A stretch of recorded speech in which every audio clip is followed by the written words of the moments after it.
अस्सलामुअलैकुम। Definition in Urdu में एक बार फिर आपको खुशामदीद करते हैं। आज जो टॉपिक हम डिस्कस करने वाले हैं वो है क्लासिफिकेशन ऑफ कंप्यूटर्स, मतलब कंप्यूटर किस हद तक या कितनी तरह से क्लासिफाइड हुआ। हमारे पास 3 टाइप्स हैं मेन क्लासिफिकेशंस की, जिसमें सबसे पहला है टेक्नोलॉजी की बेसिस पर डिवीज़न है, फिर साइज़ की बेसिस पर डिवीज़न है और फिर पर्पज़ की बेसिस पर डिवीज़न है। तो सबसे पहले हम जो डिस्कस कर रहे हैं वो है टेक्नोलॉजी की बेसिस पर डिवीजन्स।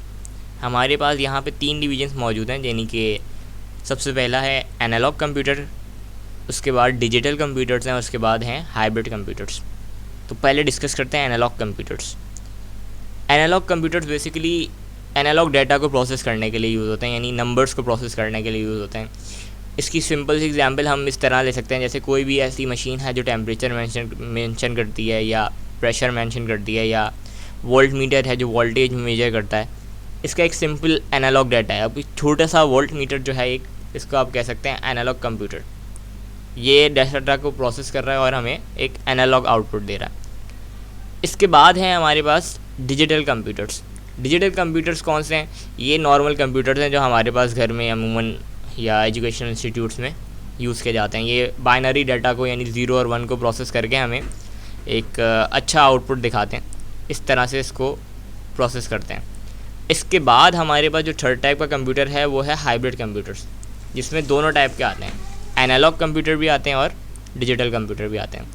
यानी इसमें एनालॉग डाटा, अगर कोई मशीन जो एनालॉग डाटा आउटपुट करती है उसको भी हाइब्रिड कंप्यूटर यूज़ कर सकता है, और बाइनरी नंबर यानी 0 और 1 को भी डिजिट के फॉर्म में यूज़ करते हुए हमें एक हाइब्रिड आउटपुट देता है।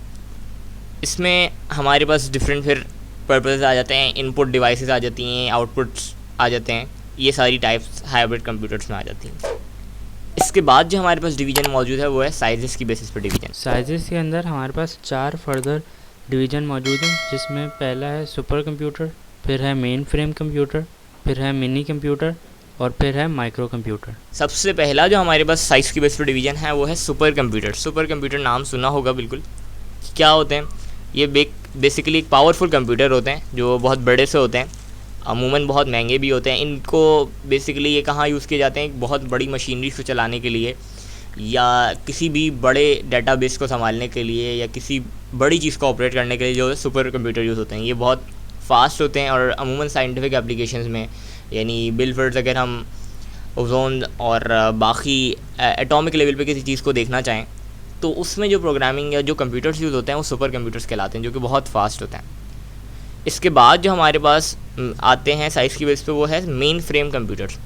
ये भी बहुत पावरफुल होते हैं और मल्टी यूज़र और मल्टी इंटरफेस इनके अंदर मौजूद होता है। इसमें भी बहुत ह्यूज अमाउंट ऑफ डाटा और कैलकुलेशन हो सकती है किसी भी एट अ टाइम।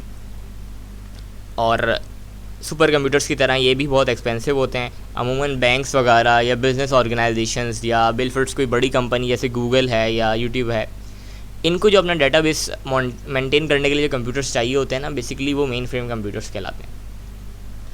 इसके बाद हमारे पास आते हैं मिनी कंप्यूटर्स। मिनी कंप्यूटर्स क्या होते हैं? ये मेन फ्रेम कंप्यूटर से थोड़े से कम पावरफुल होता है। इसमें थोड़ा टर्मिनल्स का यूज़ किया जाता है, और बेसिकली जो हमारे पास डिफरेंट नेटवर्क्स, सर्वर्स और सर्वर्स का डेटाबेस, जो इंटरनेट हमें सर्विस प्रोवाइड करता है, उसका जो डेटाबेस होता है ना, जो कंप्यूटर उसको मेंटेन कर रहा होता है, वो कहलाते हैं मिनी कंप्यूटर, जो कि मेन फ्रेम कंप्यूटर से बस ज़रा से कम पावरफुल होते हैं। अब आते हैं हम माइक्रो कंप्यूटर्स पे। माइक्रो कंप्यूटर्स क्या होते हैं? माइक्रो कंप्यूटर हमारे जर्नल कंप्यूटर्स होते हैं, जो कि जिसको हम पीसी कहते हैं, और इसमें एक माइक्रो प्रोसेसर लगा हुआ होता है। इससे हम वैरायटी ऑफ टास्क यानी डॉक्यूमेंटेशन कर रहे होते हैं, अपनी कैलकुलेशंस कर रहे होते हैं, इलस्ट्रेशन कर रहे होते हैं, और डिफरेंट हाउस होल्ड जो भी हमारे काम होते हैं नॉर्मली हम माइक्रो कंप्यूटर्स पे ही परफॉर्म कर रहे होते हैं। इसके बाद हमारे पास जो डिवीज़न है अकॉर्डिंग टू द पर्पस, किस पर्पस के लिए हमें कंप्यूटर चाहिए। एक तो हमारा जर्नल पर्पस होता है, नॉर्मली एक हाउस होल्ड या एक घर में किस लिए कंप्यूटर को यूज़ किया जाता है। इसके बाद आता है हमारे पास दूसरा, यानी कि स्पेशल कंप्यूटर, जो किसी एक स्पेशल टास्क के लिए डिज़ाइन किया जाता है। तो अगर मैं जर्नल कंप्यूटर्स की पहले बात करूँ, जर्नल पर्पस कंप्यूटर्स कहलाते हैं।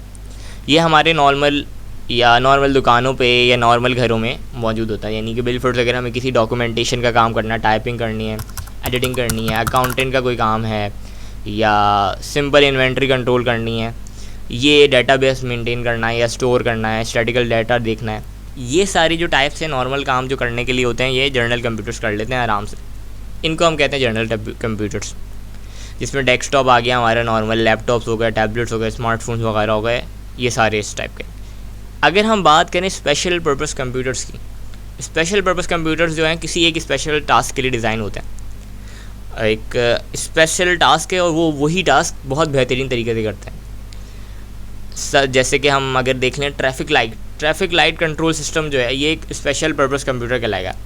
इसमें क्या है कि किस वक्त कौन सी लाइट डिस्प्ले करनी है, किस वक्त कौन सी लाइट को हमें ऑफ़ करना है, किस वक्त कौन सी लाइट से हमें नेविगेशन शो करनी है। या इसी तरह से अगर स्पेशल पर्पस कंप्यूटर की मैं एक और एग्जांपल दूं, यानी कि वेदर फोरकास्ट करने के लिए, अब ये एक ही कंप्यूटर एक टास्क दिया है और ये वही टास्क बहुत अच्छे तरह से परफॉर्म कर रहा होता है। यानी सैटेलाइट से जो कंप्यूटर कनेक्टेड है वो सैटेलाइट से ही कनेक्टेड है और वो वही काम बहुत अच्छे कर रहा होता है। इसी तरह से हमारे पास ATMs का नेटवर्क है, ATMs की कंट्रोलिंग है, ये सारे स्पेशल पर्पस कंप्यूटर्स कहलाते हैं। तो ये थी एक वीडियो जिसमें हमने डिफरेंट टाइप्स ऑफ कंप्यूटर को पढ़ा, डिफरेंट क्लासिफिकेशन पढ़ी। तो उम्मीद है ये वीडियो आपको पसंद आई होगी। लाइक करें, सब्सक्राइब करें और कमेंट बॉक्स में हमें अपनी राय से ज़रूर आगाह करें। शुक्रिया।